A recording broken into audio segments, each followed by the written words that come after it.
tá certo? E muito prazerosa sempre.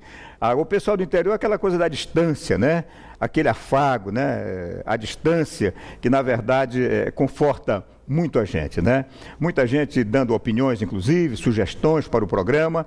E, olha, nós estamos nos estruturando de modo que, brevemente, nós estaremos com matérias também do interior do estado, claro, principalmente dos municípios, né, que recebem a imagem da Band e nos dão o prazer da audiência aqui no nosso Ação na TV.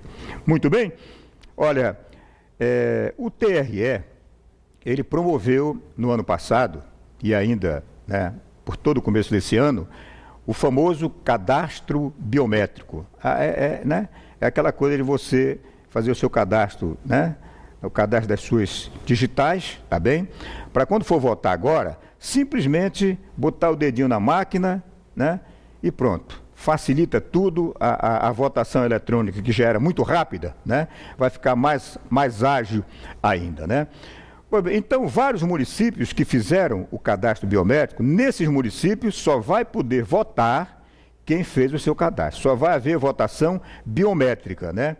E para testar exatamente como é que está a aptidão do eleitor que fez o seu cadastro biométrico, o TRE tem se movimentado, tem ido principalmente nos municípios da região metropolitana, onde todos fizeram o cadastro biométrico, né?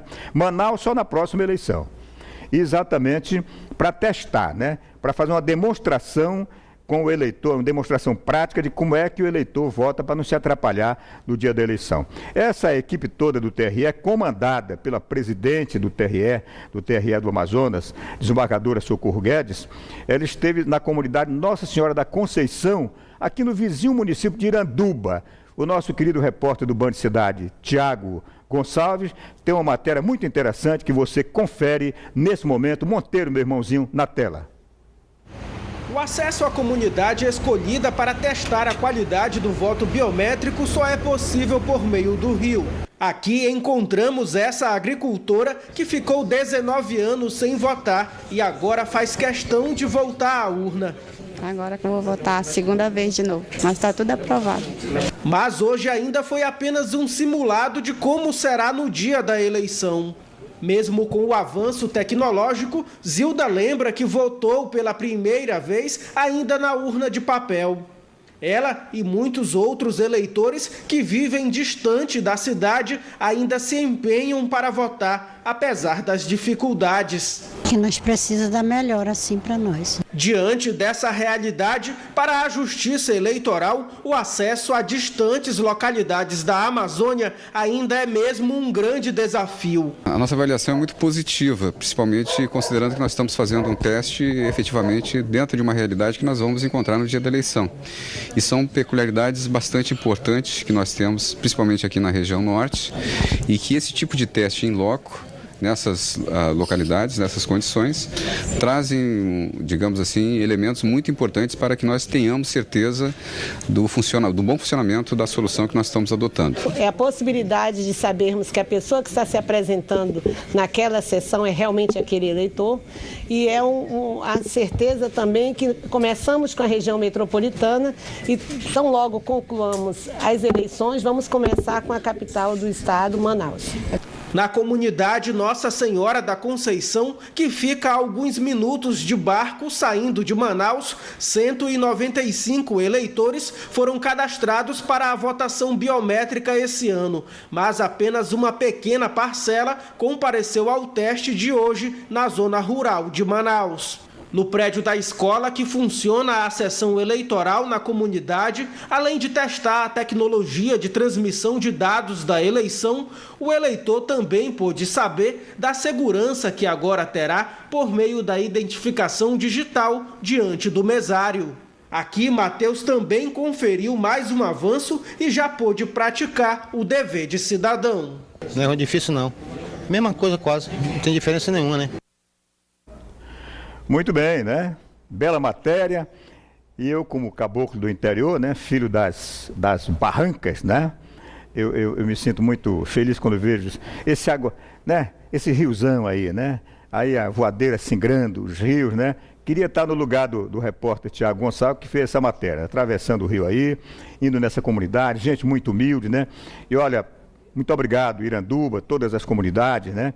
E as comunidades rurais aqui próximas de Manaus também, que recebem o sinal direto, né, da imagem da Band Amazonas, né, pela audiência do programa. Prazer estar chegando aí à casa de vocês, tá bem? Às vezes até o cabo ainda está almoçando, comendo aquele jaraquizinho, né, aquela farinhazinha, aquele baião de 2, né, aquela pimentinha do lado e o tucupi. A gente fica assim com água na boca. Tá? Um grande abraço a todos os meus amigos queridos da zona rural, né? E de uma forma muito carinhosa ao pessoal de Iranduba. Muito bem. Os comerciantes de Manaus, pessoal ali da Beirada, né? Da Manaus Moderna, principalmente Barão de São Domingos, Rua dos Baréis, essas ruas que ainda estão com a água, né? Porque a água deu uma subida, passou de 29 metros, a água do Rio Negro, né? Essa enchente, e de repente ela estabilizou. E segundo o pessoal da meteorologia, vai ficar nessa marca de acima, um pouquinho acima de 29 metros, por toda essa semana, pelo menos. Depois é que ela vai, então, iniciar, pelo menos é o que espera, né, o pessoal da meteorologia. Depois ela vai começar a baixar. Então, enquanto a água não baixa, então, ainda há dificuldade de acesso de quem vai comprar, né, e dificuldade para quem vende também. Muitas lojas já dispensaram muitos funcionários. Isso aí causa realmente um prejuízo, né, na renda desse pessoal todo, para quem vende e para quem compra. Não é isso? Então, o nosso querido repórter Israel Yasser tem uma bela matéria que dá conta dessa dificuldade, inclusive com a manifestação e o lamento, né, do presidente do Clube de Diretores Lojistas de Manaus, nosso querido Ralph Assaeg. Monteiro, bota na tela para a gente, por favor. O início da vazante já começa a mudar a rotina na Rua dos Baréis, que precisou ser interditada por conta da cheia. Parte dela ainda está alagada, mas o trânsito de veículo aos poucos vai sendo liberado. Para este comerciante, a enchente desse ano trouxe mais prejuízos. Ele amarga uma redução na venda de alimentos. O prejuízo maior foi na descarga, na entrada, na saída do produto, né? A freguesia afastou por causa da entrada de carro, né? O movimento foi 50% a menos. Esta outra comerciante conta que por conta da queda nas vendas, foi obrigada a reduzir o quadro de funcionários. Ela conta que também tem dificuldade de manter o estoque dos produtos perecíveis. Sem conseguir vender, muitos alimentos estão indo para o lixo. Tivemos que reduzir funcionários. A maioria das mercadorias a gente está trocando agora por causa do vencimento. Agora sim, os clientes estão começando a voltar, está começando a melhorar porque baixou o rio aqui pra gente. A maioria dos clientes quase não estão mais vindo para cá, porque não tem condições de eles andarem aqui. De acordo com a Câmara dos Dirigentes Lojistas, a cheia este ano resultou em uma queda significativa no comércio no centro da capital. E eles tiveram uma queda de venda em torno de 35%. Realmente é significativo, principalmente para uma época dessa. As águas já deveriam estar baixando desde o dia 1º de julho e elas permaneceram. E é que a gente espera que agora em agosto realmente comece a reduzir. Talvez no final de agosto, pelo menos ela saia da marca, que é onde saia de cima das ruas. Ainda de acordo com a CDL, a preocupação agora é remanejar os trabalhadores demitidos. Teve uma demissão de 18 funcionários, onde nós estamos tentando pegar esses 18 funcionários e levar para outras áreas em relação que não tiveram problema. Estamos trabalhando para que isso venha acontecer. Nas últimas semanas, o Rio Negro já baixou 15 centímetros, mas ainda está acima da cota de emergência, que é de 29 metros. Com o ritmo de descida das águas mais lento, segundo o Serviço Geológico do Brasil, Manaus deve sofrer os impactos da cheia até o fim de agosto. Pois é, né, minha gente? Problema. Isso aí é um problema que se repete, infelizmente. A gente sabe que as enchentes, né, como as secas, né, que sucedem às enchentes, elas são fenômenos cíclicos, né, da natureza, ocorrem sempre numa mesma época do ano na nossa região, e o que você vê é isso aí, né? São as imagens que se repetem, as mesmas áreas, né, mais baixas, né, não só de Manaus, mas de outras cidades do interior do Amazonas, são sempre as áreas a serem atingidas, né? A nível de capital, eu acho que já mereceria-se uma atenção especial, né? Da gestão municipal para pensar a nível de futuro em providências, né? Porque esse desassossego ocorre sempre, né? Então, a diferença é que um ano a enchente é um pouquinho, né, menor, outro é maior, e de repente vem uma enchente daquelas, né? E aí pega todo mundo aí com as calças na mão, não é isso? Dificulta, é um flagelo muito grande. Eu acho que a engenharia, né, já deveria estar pensando aí numa solução a médio, longo prazo, né? Para que, na verdade, Manaus e os seus beiradões, né, se livrasse, né? Se livrasse, tomássemos providências, né, preventivas, né, para eventuais grandes enchentes futuras, né? Eu acho que Manaus, como capital, já merece aí um cinturão no seu beiradão de uma, né, de muretas, né, de muro de contenção, enfim. A engenharia tem como tomar providência nisso aí, tá certo? Muito bem. E o centro tem que ir ficando mesmo, né, como museu, como motivação turística, né, para todo mundo visitar e tal. Acho que esse comércio do beiradão aí deveria dar uma afastadazinha. É coisa para o pessoal da engenharia aí pensar a médio e longo prazo, tá certo? Olha, um outro caso que eu queria abordar aqui, aproveitando uma boa matéria que nós temos do nosso Band Cidade, do nosso querido repórter Tiago Gonçalves, você sabe que aconteceram 2 acidentes que ganharam assim proporção muito grande, né, na imprensa, inclusive o segundo a nível de imprensa nacional, né? O primeiro foi aquele garoto de 5 anos que caiu de 20 metros de altura do corrimão da escada rolante do shopping Ponta Negra, né? Felizmente ele está bem, passou por cirurgia, graças a Deus, né? Está indo muito bem, está se recuperando muito bacana, tá certo?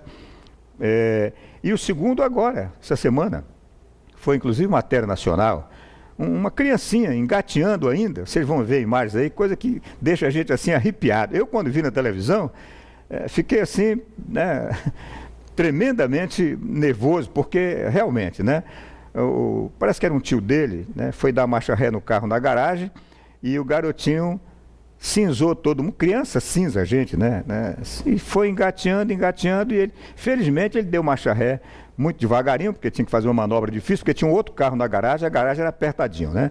E as pessoas que iam passando fora, né, os transeuntes, viram o garotinho se metendo embaixo do carro, que estava dando marcha ré. E fizeram aquele alarme e tudo, o cara que estava dirigindo o carro parou e tal, e retiraram a criança, graças a Deus, né? Eu não gosto de falar milagre, porque milagre é coisa muito séria, né? Muito séria. Ninguém deve ficar brincando com Deus, querendo milagre a toda hora, né? Mas foi assim, não deixa de ter havido ali uma mãozinha do Pai Criador, porque as crianças são maravilhosas, né, e inocentes, né? Então, eu quero... E aí, a partir disso aí, esses 2 acidentes e essa matéria, ela foi feita no intuito de na verdade, tocar mais os pais, né? Aqueles que andam com crianças. A gente às vezes anda, principalmente na periferia de Manaus, a gente vai de carro, você vê criancinhas, né, atravessando as ruas de grande fluxo de trânsito, sozinhas, né? E você fala, eu não permitiria o meu filho fazer uma coisa, eu não deixaria, né? Sei lá, então, crianças às vezes andando trechos grandes, quarteirões nas calçadas, criancinhas mesmo, né?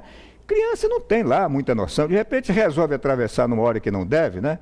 E não vai ter aquela atenção, não vai tomar aqueles cuidados e precauções que um adulto toma, né? Então essa questão de quem cuida de criança, quem está com criança em qualquer lugar, tomar mais cuidado é muito importante. E essa matéria tem esse intuito, alertar os papais queridos, tá bom? Meu querido Monteiro, bota na tela pra gente. Juliana é mãe de gêmeas que adoram aquelas aventuras de criança. Você gosta de correr? Gostamos. De patins. De patinete. São atividades, né, perigosas e elas gostam. Curtem uma aventura. Mas em meio a tantas brincadeiras e diversão, a mãe conta que não perde o cuidado dentro e fora de casa. Ainda mais depois do acidente com uma das filhas, que com 1 ano e meio fraturou a clavícula durante uma queda em um parquinho. Quando a Isadora tinha 1 ano, ela estava caminhando assim, veio uma criança maior, empurrou e nessa queda que ela teve, ela quebrou a clavícula. Que eu me lembre assim de mais desagradável foi isso. Esta semana, uma imagem impressionante reforçou o quanto um simples descuido com crianças pode resultar em tragédia. Estas imagens, gravadas por uma câmera de segurança de uma casa na zona norte da capital, mostram um bebê de apenas 1 ano e 1 mês quase sendo atropelado pelo veículo da família. A criança engatinhou em direção ao carro em movimento sem que ninguém percebesse. Um grande susto que teve um final feliz graças ao alerta de vizinhos que passavam pelo local. Andrew sofreu apenas queimaduras na orelha e no braço. Milagre, minha filha. Não tem negócio de sorte, não. Deus pôs a mão bem na hora exata. Para não acontecer o pior. Como foi ele, poderia ser qualquer um filho nosso, né? Então isso aí serve de exemplo para que nós temos bastante cuidado com nossos filhos, principalmente quem tem carro. Na semana passada, um outro acidente com uma criança de 5 anos em um shopping da capital serviu de alerta para os perigos que os pequenos também podem sofrer em locais públicos. O menino caiu do último piso depois de se pendurar no corrimão da escada rolante. A criança, que passou por 2 cirurgias, esta tarde deixou a UTI, mas segue internada na enfermaria cirúrgica, onde se recupera das fraturas que sofreu nos 2 braços. Esse bombeiro reforça que a atenção com os pequenos deve ser redobrada em locais de aglomeração, como parque de diversões e balneários públicos. Mas a mesma orientação vale também para os ambientes domésticos. Muitas vezes as crianças gostam muito de escalar, testar a própria força, então ela procura se escorar em alguma coisa, escalar um ambiente. Às vezes simplesmente subir uma mesa pode ser, dependendo da idade para a criança, pode ser algo arriscado. E se criança aprende fácil, aqui elas não perdem a oportunidade de prestar atenção em orientações importantes, até mesmo sobre os cuidados com fogo doméstico. Já essa psicóloga alerta que o diálogo e a atenção com os filhos é fundamental desde os primeiros anos de vida. A partir do momento que a criança começa a dar os primeiros passos, lá a partir do seu 1º ano de idade, as mães já precisam orientar seus filhos para que eles possam não largar da mão do pai e da mãe, prestar atenção no que o pai e a mãe estão dizendo, estão orientando. Quando as mães estiverem no shopping, na rua, no supermercado, dentro do ônibus, até mesmo dirigindo seus carros, sempre está orientando, sempre está alertando. Meu filho, cuidado com a janela, cuidado com a porta, não larga da minha mão, tem cuidado para que acidentes não possam acontecer. São cuidados, pequenos gestos e ações que, feitos com responsabilidade, garantem uma infância divertida e segura.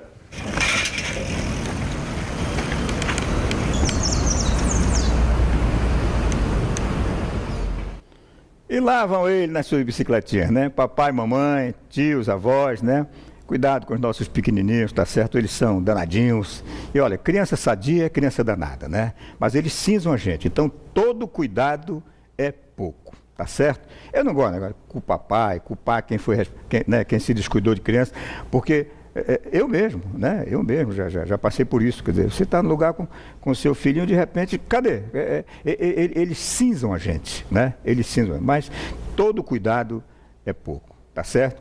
Bom, antes do intervalo comercial, para você que de repente pegou o bonde andando e nos sintonizou aqui ao Ação na TV já do meio, né? Já encaminhada, não assistiu o comecinho, quero dizer que a nossa sequência de entrevistas com os candidatos ao governo do Amazonas hoje foi interrompido pelo fato de que o convidado de hoje, segundo ordem de sorteio, senador Eduardo Braga, do PMDB, não pôde comparecer por motivo de força maior, tá? Segundo a sua assessoria, ele teve que viajar às pressas a São Paulo porque um ente querido seu estava merecendo cuidados médicos hospitalares urgentes. Nós entendemos, compreendemos e aceitamos, tá bom? Amanhã o programa é normal e na quinta retomamos a ordem dos sorteios, recebendo aqui o candidato do PCB, Luiz Navarro. Aí segue a sequência, tá bem? Com o candidato seguinte, que é o Herbert Amazonas, tá certo? Do PSTU. E depois do PSOL, Abel Alves, encerrando a série de entrevistas. Lamentamos profundamente por esse motivo, tá certo? Não ter apresentado a entrevista com o senador Eduardo Braga, candidato ao governo do PMDB. Vamos a um breve intervalo, voltamos já, temos mais 2 matérias importantes em cima de temas de interesse geral. A gente volta já. Quero avisar você, meu caríssimo telespectador e telespectadora de Manaus do interior, que amanhã o programa começa um pouquinho mais cedo, tá certo? 1h30 da tarde, o programa amanhã, ok? Porque amanhã a Band entra em campo, transmitindo Palmeiras e Fiorentina. É um torneio que vai haver aí, tá certo? Comemorativo ao centenário do Palmeiras. Aliás, quero mandar um grande abraço aqui para o Ricardo Garcia, companheiro nosso aqui da casa, que é um palmeirense assim, daqueles de coração verde, né? Grande abraço, meu querido Ricardo. Bom, minha gente, a Prefeitura Municipal de Manaus licenciou ontem, né? Isso é uma notícia muito boa, não só para os mototaxistas, como para aqueles que dependem e utilizam esse sistema de transporte, que eu acho muito perigoso, mas é um transporte alternativo, né?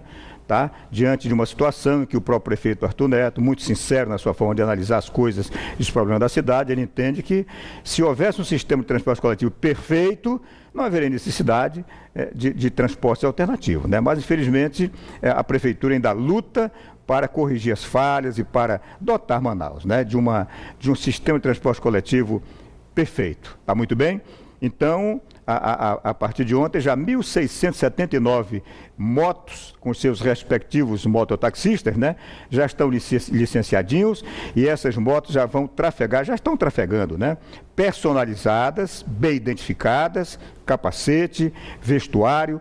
Então, isso é muito bom, porque identifica realmente, personaliza o profissional que trabalha em cima da moto e o passageiro pode, então, pegar a sua moto tranquilo por saber que ali está uma pessoa credenciada, registrada. Inclusive, esse sistema, né, que Manaus está adotando na gestão do prefeito Arthur Neto, já está sendo copiado, inclusive, né, pelo pessoal do Rio de Janeiro, Minas Gerais, e já vai ser implantado também no município de Tefé. Vamos à matéria do nosso querido Tiago Gonçalves. Monteiro, na tela, por favor, meu irmão. Elza atua como mototaxista há 10 anos. Ela é uma das poucas mulheres que conseguiu a permissão diante de uma série de exigências para a regularização do serviço em Manaus. Muito legal, meus amigos me respeitam, gostam de mim. Na manhã de hoje, os permissionários que já foram definidos no processo assinaram o contrato de permissão da atividade. Cada profissional teve de investir para se adequar.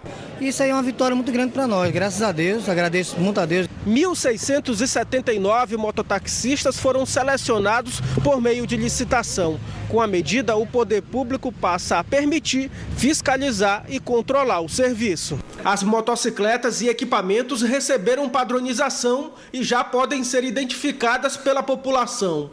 O valor da corrida deverá ser cobrado em motocímetro, mas por enquanto será com preço tabelado. Esse presidente de uma cooperativa destaca que a população poderá contar com mais segurança. A partir de agora, nós temos que dar um bom serviço para a população, com segurança. Hoje nós estamos pagando seguro de vida até em caso de risco de vida, que a gente sabe que todo o transporte tem o seu perigo, mas hoje a população está mais segura sabendo que está sendo conduzida por pessoas qualificadas. Prevista em lei, a regulamentação do serviço disponibilizou 3.303 vagas para permissionários este ano.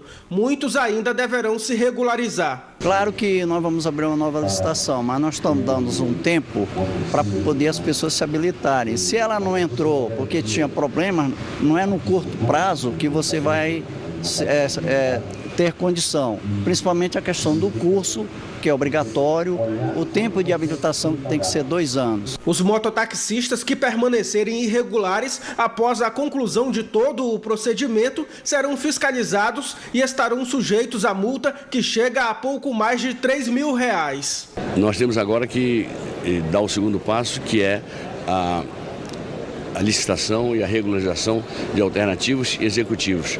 Eles são modais úteis, incorporáveis ao sistema, claro, eles têm um papel importante, sobretudo quando você lembra que nós temos um sistema de transporte que é deficiente, inegavelmente o convencional é deficiente sim, se não fosse, nem precisava de mais nada, bastava ele.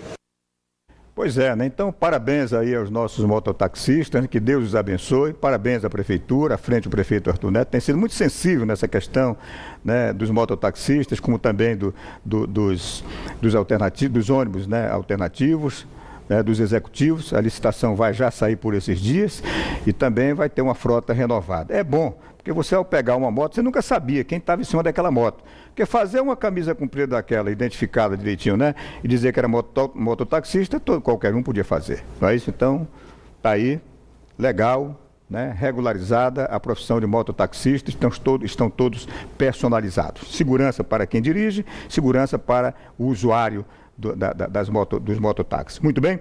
Uma matéria para fechar o programa. Sabe que está vendo esse conflito, né, terrível, que o mundo inteiro está assim, pasmo e vendo com muita preocupação entre judeus e palestinos aí na faixa de Gaza, né, no Oriente Médio, tá bem? Pois é, ontem os judeus comemoraram, os judeus e palestinos comemoraram o seu Natal, porque segundo o calendário muçulmano, ontem foi Natal para eles. E nós temos uma matéria do Israel Yasser, muito legal, que mostra eles unidos, judeus e palestinos, unidos, comemorando o Natal, unidos. Que beleza se essa união acontecesse lá no Oriente Médio também. Na tela, meu querido Monteiro. Cerca de 400 famílias integram hoje a comunidade palestina em Manaus. A de seu Mamun é uma delas. Há 27 anos, o empresário deixou a terra natal, mas a ligação com o país onde nasceu ainda é grande. Um dos filhos vive hoje na faixa de Gaza, local dos conflitos, o que aumenta a angústia da família. Nós, infelizmente, não podemos fazer nada, não podemos ajudar nada por causa da distância. E outra coisa, nós lá também, se formos lá, não tem como, porque nós não temos um povo sem armamento. Os palestinos são civis, assim, não tem poder bélico para atender ou combater Israel. Então a gente lá só esperando as bombas e os mísseis para a gente morrer. Asa mora em Manaus há 5 anos e também se emociona ao falar sobre a situação do país onde nasceu. Quando eu estava criança, eu via a guerra e não foi bem fácil. Tem famílias que sofrem, mas depois de eu vir aqui, depois de 5 anos, que aconteceu a guerra lá, não foi fácil. Não foi fácil, estava querendo muito, estava lá. Não queria, estava aqui no Brasil, porque eu queria ficar perto da minha família, sentir o que eles sentem. Os recentes conflitos entre judeus e palestinos já duram mais de 20 dias. O cenário é de guerra. Pelo menos 1.139 palestinos e 45 israelenses perderam a vida. Situação que é acompanhada com muita aflição pelos parentes que vivem no Brasil. Para saber notícias dos familiares, o contato é feito por mensagem de voz ou por vídeo. Nesse domingo, Mamun ficou mais aliviado depois de conseguir falar com um parente, que aproveitou para desejar um Feliz Natal aos familiares em Manaus. Eles estão dizendo Feliz Natal, eles estão desejando Feliz Natal para eles e eles estão desejando Feliz Natal e seja próximo ano que vem, sem guerra, sem matança de crianças e mulheres. No calendário muçulmano, o Natal é comemorado hoje, um dia após o fim do Ramadã. Mas esse ano, a data que marca o recebimento do Alcorão pelo profeta Maomé será lembrada com sentimento de luto. É dessa forma que os palestinos comemoram o Ramadã que vive aqui em Manaus. São 30 dias de jejum para purificação e santificação. Allahu Akbar, Allahu Akbar, Allahu Akbar, La ilaha illallah. Mas, apesar dos conflitos entre judeus e palestinos, a convivência entre as famílias dos dois países é de solidariedade. A relação exemplo aqui deveria ser seguido no mundo todo, uma relação excelente, nota 10 entre judeus e palestinos aqui.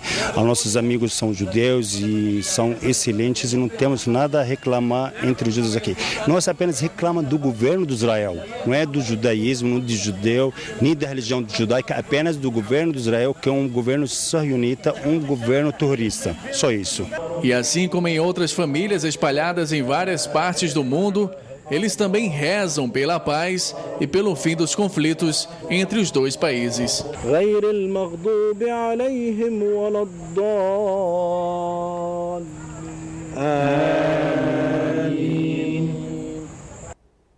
Muito bem, que a paz reine nos corações deles, né, radicados aqui em Manaus, e nos que estão lá nessa luta terrível, né, que o mundo às vezes não consegue entender direito, tá? Grande abraço, muito obrigado pela sua audiência, você de Manaus do interior. Amanhã o programa começa um pouquinho mais cedo, 1h30 da tarde. Grande abraço, um bom final de tarde, ligadinho na programação da Band Amazonas. Até amanhã.